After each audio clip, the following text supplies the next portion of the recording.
The phone screen glows cold blue in Ciro Vega's hands. Rain hammers the windshield of his black Charger, parked 3 spaces from the entrance of Argent Willow Restaurant. His knuckles are white around the steering wheel. His jaw aches from clenching. The text message sits there, mocking him with its vague cruelty. Your date's already nervous. Don't mess this up. He doesn't know the number.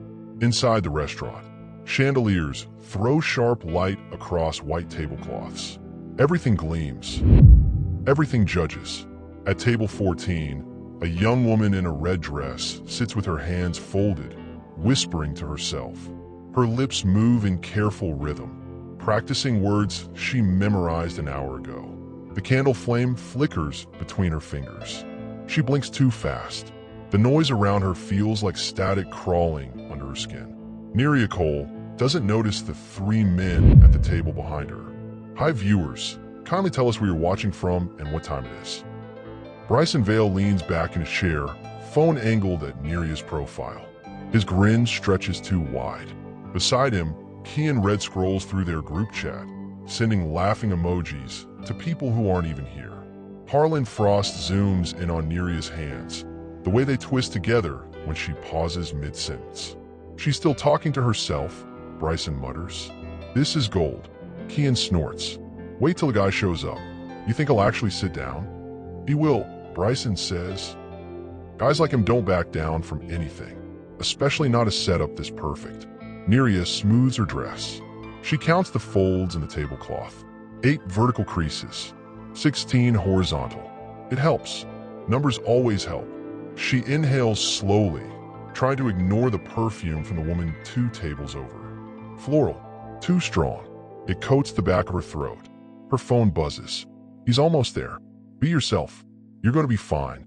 The message is from Bryson. She believes it. Outside, Ciro finally kills the engine. He steps into the rain without rushing. Water soaks his shoulders, his neck, the tattoos curling up toward his jaw. He doesn't flinch. He's too tired to care. Another blind date. Another favor someone called in. Another night pretending he's more than the name people whisper when he walks into rooms. He reaches the restaurant doors and sees Bryson's phone first. The angle, the zoom, the smirk. Something tightens in Ciro's chest. He pushes the door open. The warmth inside hits him like a wall. Conversations hum. Silverware clicks. A waiter glides past with a tray of wine glasses. Ciro scans the room and finds table 14. Neria looks up. Their eyes meet. She startles just slightly, then forces a smile. It's rehearsed, polite, fragile. Ciro walks toward her, boots quiet against the marble floor. He doesn't look at Bryson yet, doesn't acknowledge the phones. He slides in the chair across from Neria and exhales. You okay? He asks. Her smile falters. I practiced that part, she says softly. I was supposed to say hello first. Ciro blinks. It's fine. We can start over if you want. No, she says quickly. I don't want to mess it up again. Behind her, Bryson's grin widens. He tilts his phone higher. Ciro's jaw tightens. Neria fidgets with the edge of her napkin. I read that people talk about hobbies on first dates, so I thought about what I'd say. I like patterns. And I like when restaurants don't use scented candles. Scents can be overwhelming. Ciro leans forward slightly. That makes sense. Does it? She sounds surprised. Yeah. She exhales just a little. Her shoulders drop half an inch. Then her gaze shifts, slowly, toward the table behind her. She sees Bryson, sees the phone, sees Kian smirking into his palm. Her breath catches. Why are they recording me? She whispers. Ciro's pulse spikes. He follows her stare. Bryson doesn't even try to hide it now. He waves. Neria's hands start trembling. They told me this was real, she says. Her voice cracks. They said the man would be safe, that he'd be patient, that I shouldn't worry. Ciro's phone buzzes. He glances down. Record her reactions. We need them. What would you do walking into a date like this? Comment below and hit that like button. Ciro doesn't move. His eyes stay locked on the message. The sender is still unknown. But now the pieces start clicking together. The vague instructions, the strange timing, the way Bryson keeps glancing at him like he's waiting for something to break. Neria's breathing quickens. She presses her palms flat against the table. I don't understand, she whispers. Why would they lie? Ciro pockets his phone. How do you know them? Bryson works with my cousin. He said he knew someone kind, someone who wouldn't judge me. Her voice shakes. He said I could practice, that it would help me feel normal. Normal. The word lands heavy. Ciro glances back at Bryson. The man's still filming, still smiling, still treating this like entertainment. They're recording you because they think it's funny, Ciro says quietly. Neria flinches. Funny. Yeah. Her fingers curl into fists. But I trusted him. Ciro watches her face. The confusion, the hurt, the way she's trying so hard not to cry in a room full of strangers. Something in his chest twists. He's seen this before. Different faces, different setups, same cruelty. Bryson rises from his seat, phone still in hand. He strolls over, confident, casual, like he owns the moment. Relax, man, Bryson says, grinning at Ciro. It's just a joke. We wanted to see what would happen if. Ciro stands. Not fast, not loud, just stands. The air around table 14 changes. Conversations at nearby tables falter. A waiter pauses mid-step. Bryson's grin flickers. Ciro doesn't raise his voice. You used her. Used her? Bryson laughs, but sounds thin. Come on, she won't even understand half of this. Ciro steps closer. Close enough that Bryson stops talking. Close enough that the space between them feels like a hell breath. If you finish that sentence, Ciro says, barely above a whisper, you'll regret it longer than you'll live. Kian and Harlan tense. Phone still raised. Hand shaking now. Bryson tries to hold his ground. What are you gonna do? Hit me in a restaurant? Ciro doesn't answer. He just stares. Cold. Steady. The kind of stare that doesn't threaten, it promises. Neria's voice cuts through. Quiet but sharp. You told me I was safe. Bryson turns. Neria's standing now too. Her hands tremble, but her eyes are clear. You said this would help me practice, she continues. You said I should trust you. Bryson opens his mouth. Nothing comes out. I trusted you, she repeats. The restaurant is silent. Ciro steps between them, not as a threat, as a wall. You should leave, he says to Bryson. Bryson forces a laugh. Or what? Or nothing, Ciro says. I'm not laying a hand on you, but the videos you took, they end tonight. He turns to Neria. His voice softens. Come on, let's go somewhere quieter. Neria hesitates, then nods. Ciro guides her toward the exit. Bryson watches, jaw tight, fists clenched. Kian mutters something under his breath. Harlan lowers his phone. As they pass the hostess stand, Ciro's phone buzzes again. Wait till you see what she does. The cold air outside hits like a slap. Neria gasps, pulling her arms tight around herself. The rain has stopped, but the pavement is still slick, reflecting neon signs and headlights. She walks fast, heels clicking, breath uneven. Ciro follows a step behind. He doesn't touch her, doesn't rush her, just stays close. She stops near a lamppost and covers her face with both hands. I ruined the night, she says. No, Ciro answers immediately. You didn't. But I should have known. I should have seen. You should never have to expect cruelty, Ciro cuts in. Not from people who call themselves friends. Neria lowers her hands. Her eyes are red but dry. You're not what they said you'd be. Ciro tilts his head. What did they say? That you'd be dangerous. That you'd laugh at me. That you'd get annoyed if I talked too long. That you'd yell. His throat tightens. I don't yell at people for being themselves. She studies him. Really looks at him. The tattoos. The hard lines of his jaw. The exhaustion in his eyes. Why did you stand up for me? She asks. Ciro shrugs. Because nobody else did. A car pulls up to the curb. Neria glances at it, then back at him. That's my ride, she says softly. Good. She hesitates. Are you upset? Yeah, Ciro admits. But not at you. For you. Neria blinks.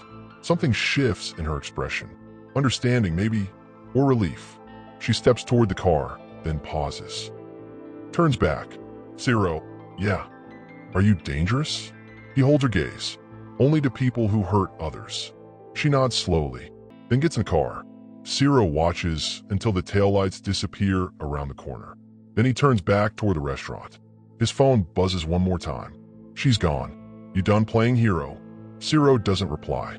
He walks back inside. Bryson and his crew are still there, laughing, toasting, convinced they survived the moment. Ciro doesn't approach them. He approaches the manager. The manager's face is polite, professional. Can I help you, sir? Ciro keeps his voice low, calm. The three men at that table. They've been recording guests without consent, violating your no recording policy. The manager's expression shifts. Recording? Yeah, and they've done it before. Check their social media. They tag this place. Use it for harassment content. The manager's jaw tightens. He glances toward Bryson's table. Ciro continues. You've got a reputation to protect, so do your other guests. Might want to handle this before it becomes a legal problem. The manager nods slowly. I'll look into it. You do that. Ciro steps back, watches, waits. Within 5 minutes, the manager returns. This time, he's not alone. Security walks with him. So does the owner. Bryson notices. His grin falters. Ciro stays near the bar, arms crossed, face unreadable. The owner stops at Bryson's table. His voice is firm, loud enough to carry. Gentlemen, we need to talk about your conduct tonight. Bryson laughs. Conduct? What are you talking about? The owner doesn't smile. You've been recording other guests without their permission. That's a violation of our establishment's policy. Recording? Bryson waves his hand dismissively. We were just taking some videos. It's not a big deal. It is when it involves harassment, the owner says. We've reviewed your previous posts. You've tagged this restaurant in content that targets individuals. That stops now. Kian shifts in his seat. Harlan pockets his phone. Bryson's face reddens. You're blowing this out of proportion. It was just a joke. Not to her, the owner says. The restaurant is quiet again. Every eye on table 14. Neria's empty chair sits in the background. A reminder. Bryson stands. Fine. We'll leave. You're not just leaving, the owner says. You're banned. Permanently. Bryson's jaw drops. You can't. I can. And I am. Security will escort you out. Kian curses under his breath. Harlan grabs his jacket.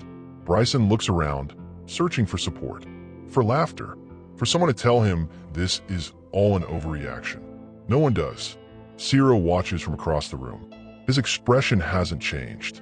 As security guides the three men toward the exit, Bryson locks eyes with Ciro. Ciro doesn't blink.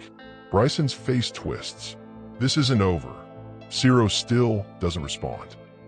The doors close behind them. The restaurant exhales. Conversations resume. Silverware clinks. Normalcy returns. Ciro finishes his water and sets the glass down. The manager approaches. Thank you for bringing that to our attention. Ciro nods. Just doing what's right. He leaves through the side exit. The night air is cool now. Clean. His phone buzzes. Not a text this time. A notification. Bryson's latest video is being flagged. Reported. Taken down. Ciro's mouth twitches. Not quite a smile. He pulls up a contact. Someone who owes him a favor. Someone good with computers. The call connects. I need you to scrub some videos, Ciro says. Everything they uploaded tonight. Make it disappear. A pause. Then, consider it done. Ciro hangs up. He stands there for a moment, hands in his pockets, staring at the city lights. Then he walks to his car. Inside, he pulls up another contact. This one's more official. A compliance officer at the company where Bryson works. Ciro doesn't call. You just send a file. Video clips. Screenshots. Timestamps. Evidence. He hits send. Then he drives home. Behind him, Bryson's world starts crumbling. He just doesn't know it yet. If you've ever trusted the wrong person, tap that like button. 3 days pass. Ciro doesn't think about table 14. He tries not to, anyway. But Neria's face keeps surfacing. The way she counted the tablecloth creases. The way her voice cracked when she said, I trusted you. The way she asked if he was dangerous. He's sitting in his apartment, coffee going cold on the counter when his phone rings. Unknown number. He answers. Yeah. Is this Ciro Vega? The voice is soft. Familiar. Neria? Yes. A pause. I got your number from the restaurant. I hope that's okay. Ciro sets his mug down. It's fine. You all right? I think so. She sounds uncertain. I wanted to thank you for that night. You don't need to thank me. I do, though. Her voice strengthens. You didn't have to help me. Most people wouldn't have. Ciro rubs his jaw. Most people should. Silence stretches. Not awkward. Just there. Ciro, yeah. Would you want to meet again? Just to talk. No restaurants. Somewhere quieter. He blinks. You sure? I'm sure. All right. Where? There's a park near Eastgate. By the fountain. Tomorrow afternoon. I'll be there. They hang up. Ciro stares at his phone for a long moment. Then he allows himself a small, real smile. The next day, the park is nearly empty. Autumn leaves scatter across the path. The fountain gurgles softly. Neria sits on a bench, hands folded in her lap, watching the water. Ciro approaches slowly. She looks up and smiles. Hi, he says, sitting beside her. Not too close. Respectful distance. They sit in silence for a while. Then Neria speaks. I got a letter from Bryson's company. They apologized. Ciro keeps his face neutral. Did they? Yeah.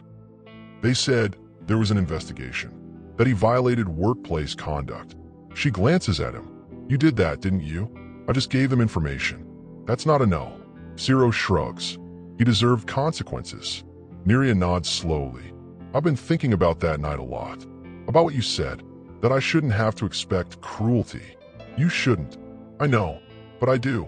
I always have. She looks at him. You didn't. Didn't what? Expect me to be different. You just listened. Ciro's throat tightens. You made it easy. They fall quiet again. The fountain fills the space. Neria shifts slightly. Can I ask you something? Go ahead. Why were you really there that night? At that restaurant? Ciro exhales slowly. I was tired.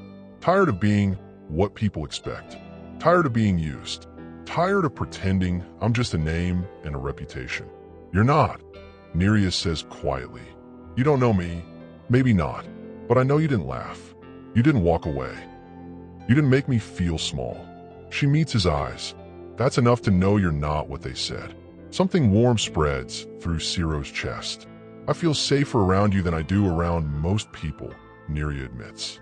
That's strange, isn't it? You're supposed to be dangerous. Only to the right people. She smiles. A real one this time. They sit together as the afternoon light softens. No pressure. No performance. Just two people who understand what it's like to be judged before being seen. Neria touches his hand. Just briefly. Ciro, yeah. Why were you really there that night? He looks at her. Really looks. Because someone told me I had a date. I thought maybe it'd be different. He pauses. Turns out it was... Neria's smile widens. And for the first time in years, Ciro feels like maybe he's exactly where he's supposed to be. Would you trust someone like Ciro after all this? Como olvido?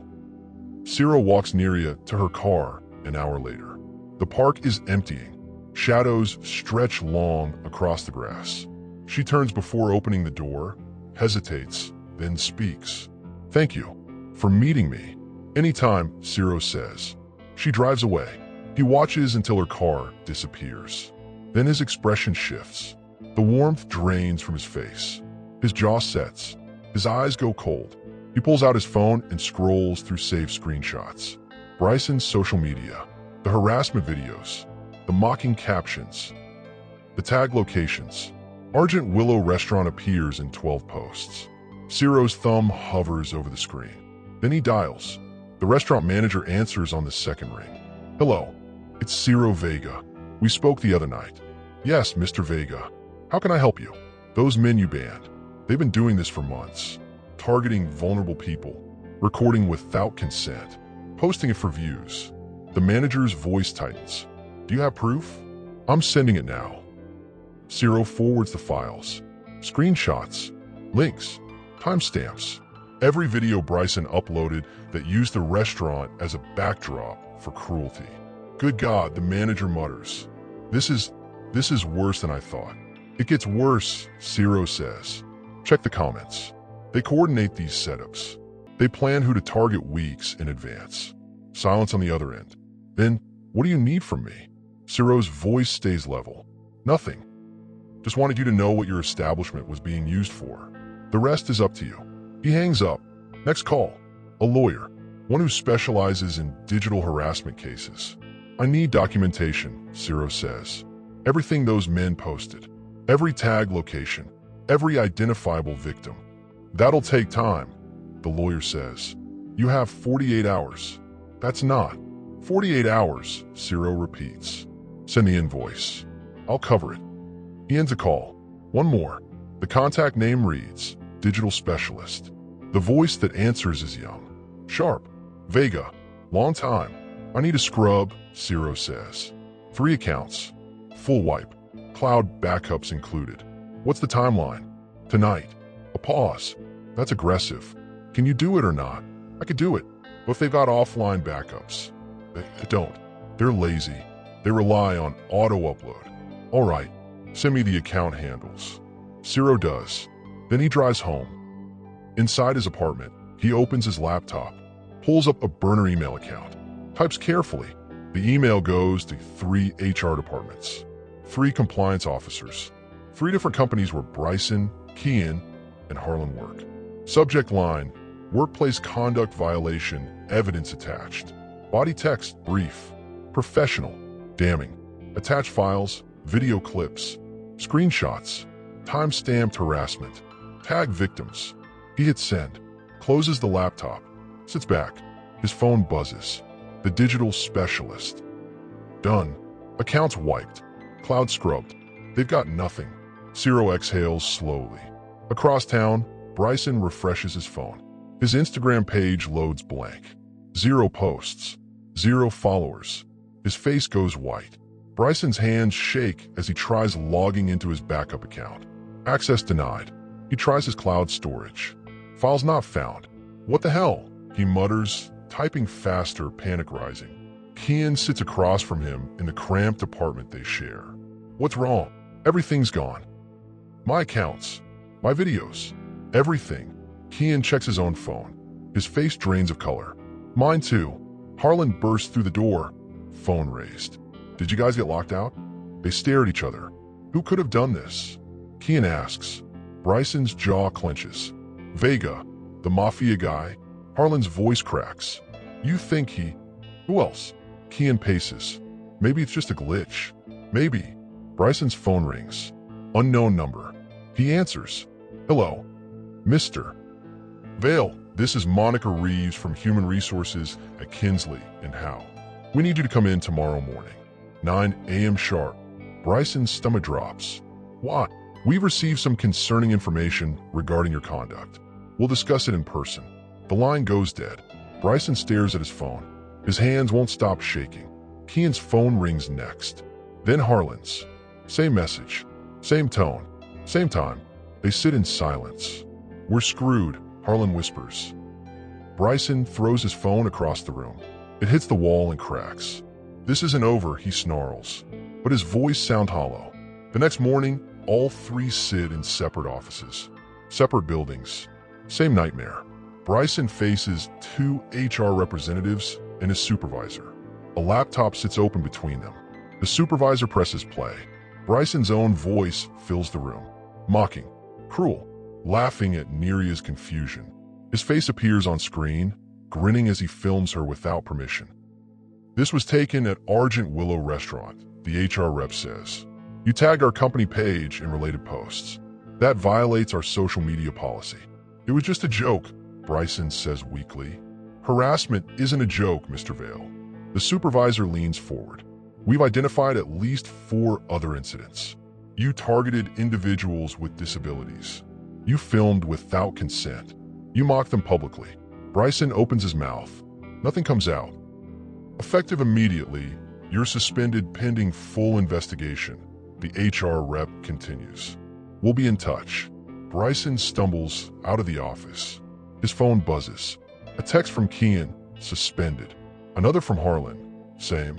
Bryson leans against the elevator wall, breath ragged. His phone buzzes again. A voicemail notification. He plays it. Neria's voice. Soft but steady. "Bryson, this is Neria. I don't know if you'll listen to this, but I wanted you to know something. You told me I should trust you. You told me I was safe. You lied.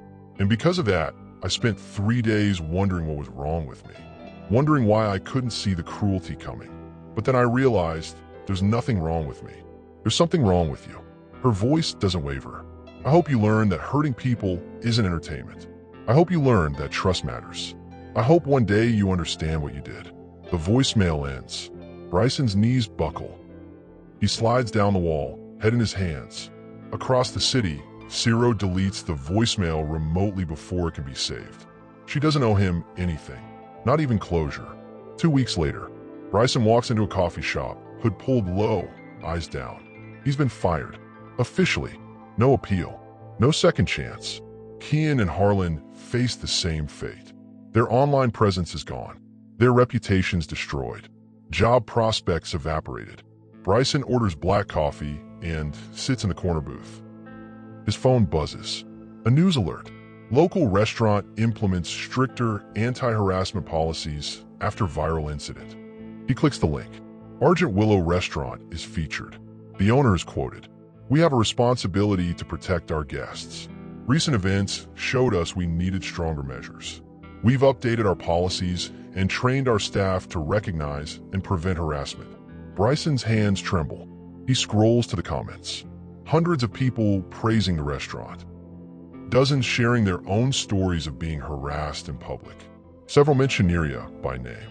Call her brave. Bryson closes the app. He tries to feel angry, tries to summon rage, but all he feels is empty. His phone rings. His mother. He doesn't answer. She leaves a voicemail. "Bryson, honey, I saw the posts. People are saying terrible things. What happened? Call me back." He won't. He can't explain it. Can't admit he built his social life on cruelty and it finally collapsed. Another buzz. A message from someone he doesn't know. "You got what you deserved." Then another. "Hope you learned your lesson." Then another. "People like you make the world worse." He blocks them all, but they keep coming. Public shame is relentless. Anonymous. Constant. Crushing. Bryson throws his phone on the table and covers his face. In another part of the city, Neria sits in a therapy session. Her therapist smiles gently. "How have you been feeling since the incident?" "Stronger," Neria says. "I thought I'd feel broken, but I don't. I feel clear. That's progress." "I met with Ciro again. We talked for hours. He doesn't treat me like I'm fragile. He just treats me like I'm real." Her therapist nods. "That's important. I think I want to see him again. Not as a date, just as someone who understands." "Have you told him that?" Neria smiles. "Not yet, but I will." Meanwhile, Ciro sits in his car outside a boxing gym. His phone rings. "Neria." He answers. "Hey, hi. Are you busy?" "Not really. Can we meet? I want to talk about something." "Sure. Where?" "Same park. Same bench. Tomorrow. I'll be there." They hang up. Ciro stares at his phone. Then he allows himself a small smile. Justice doesn't shout. It corrects. And sometimes it gives people a second chance to be seen. The park bench is cold beneath Neria's legs. She arrived early. Wanted time to think, to breathe, to prepare what she wants to say. Ciro approaches from the path, hands in his jacket pockets. He sits beside her without a word. They watch the fountain for a while. Then Neria speaks. "I got the apology letter from Bryson's employer." Ciro nods. "You made that happen, didn't you?" "I gave them information. They made their own choice." "You could have just walked away that night," Neria says. "Most people would have." "I'm not most people." She smiles. "No, you're not." A jogger passes. A dog barks in the distance. The world keeps moving around them. Neria shifts slightly, turning toward him. "Can I ask you something?" "Always." "Why did you really help me?" "Not just that night. After. The letters. The accounts being deleted. The consequences." Ciro's jaw tightens. He's quiet for a long moment. Then, "Because I'm tired of people using others as weapons. My whole life, people have used me. My name, my reputation. They point me at problems and expect me to break things." He pauses. "You didn't do that. You just existed. Honestly. And they tried to punish you for it." Neria's eyes glisten. "You saw me. Yeah. Most people don't. Then most people are missing out." She laughs softly. It's a warm sound. Real. They sit in comfortable silence. Then Neria reaches over and touches his hand. Not a grab, just a gentle press of her fingers against his knuckles. "Thank you," she whispers, "for everything."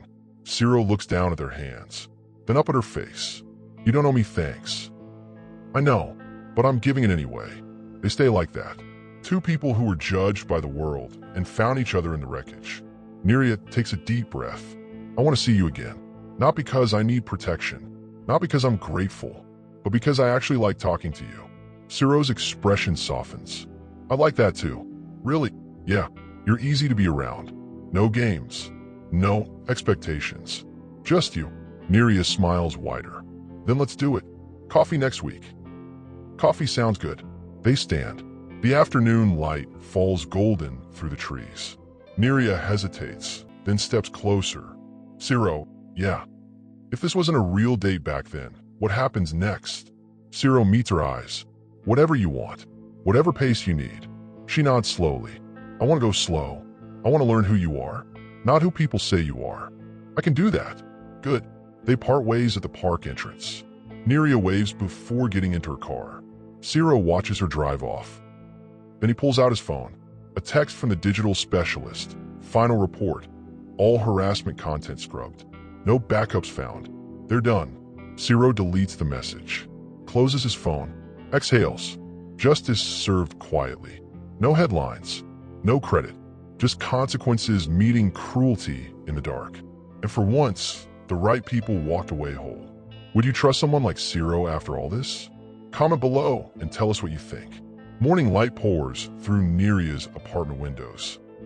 She sits at her kitchen table, coffee steaming beside her laptop. She's writing. Not for work, not for therapy, just processing. Her phone buzzes. "Ciro, still on for coffee tomorrow?" Neria smiles. "Neria, definitely.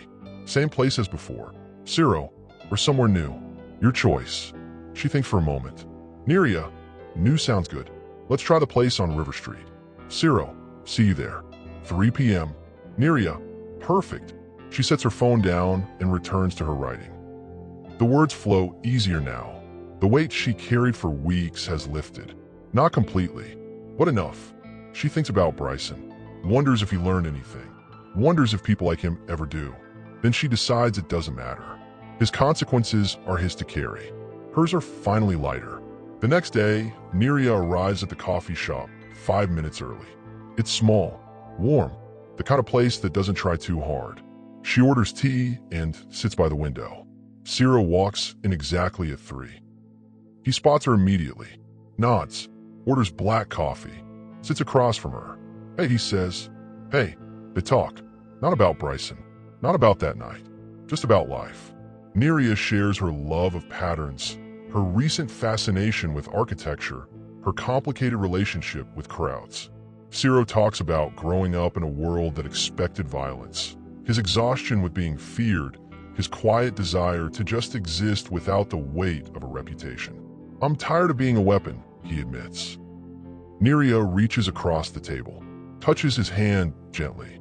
"Then don't be," she says. "Be a person instead." Ciro's throat tightens. It's not that simple. Maybe it is. Maybe we make it harder than it needs to be. He looks at her, really looks. She's right. They finish their coffee, walk outside. The street is busy, but not overwhelming. Neria pauses near the corner. "Ciro, yeah, this feels real." He smiles, a small, genuine one. "Yeah, it does. I'm glad." "Me too." They stand there. Two people who walked through cruelty and came out changed. Not broken, changed. Neria steps closer. "Can I ask you one more thing?" "Go ahead." "If this wasn't a real date that night, what is this now?" Ciro tilts his head. "I don't know. What do you want it to be?" She thinks, then smiles. "Something honest. Something safe. Something we build together. Slowly." "I can do that." "Good." The afternoon sun warms their faces. The city hums around them. Life keeps moving, but here, in this moment, they're still. Grounded. Seen. Neria touches his hand one more time. "Ciro, yeah. Thank you. For being you." He squeezes her hand gently. "Thank you for letting me." They part ways at the crosswalk. Neria waves before crossing the street. Ciro watches her go, then turns toward his car. His phone buzzes one last time. A notification. Bryson's final account has been permanently deleted. No appeals. No backups. No second chances. Ciro deletes the notification. Justice doesn't need witnesses. It just needs to be done. And it was. The night had started with a cruel joke. A setup meant to humiliate. A trap designed to break someone vulnerable. But it ended with something else. Connection. Accountability. Quiet strength. Two people finding each other in the wreckage of cruelty and deciding they deserve better. And they were right. Tell us what you think happens next between Neria and Ciro in the comments below. Don't forget to like, share, and subscribe for more stories that inspire. Hit that notification bell so you never miss a story, and share your thoughts to inspire others. We'll see you in the next one.